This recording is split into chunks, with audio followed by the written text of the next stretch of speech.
ito, nilaunch natin isang araw, yung bigas, biyayang bigas para sa Maynila. Ito naman ay nanggaling sa Office of the President Ferdinand Bongbong Marcos. Ibinigay sa amin ito 2 months ago.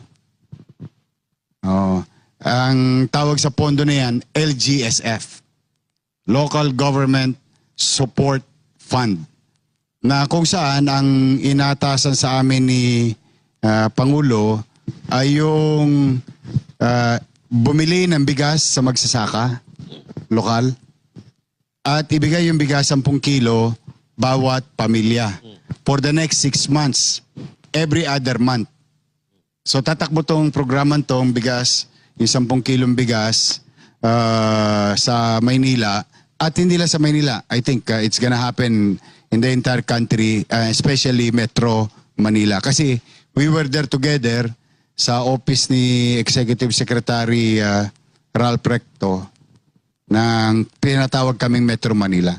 Kaya lamang kasi kami, talagang binilisan lang namin na kung po pwede, maibigay ng mano pa, no? Natapat sa krisis.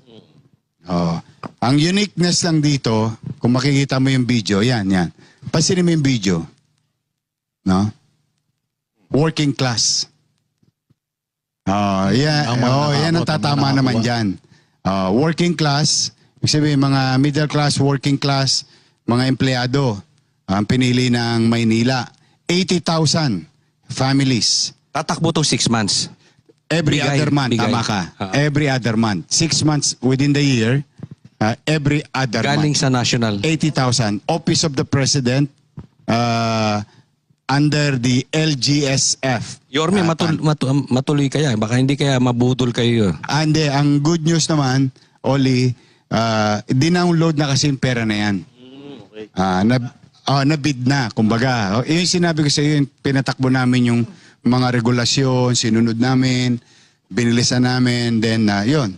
Kaya ano na siya, tiyak na yun. Kasi yung pera ay nasa lokal na pamahalaan na.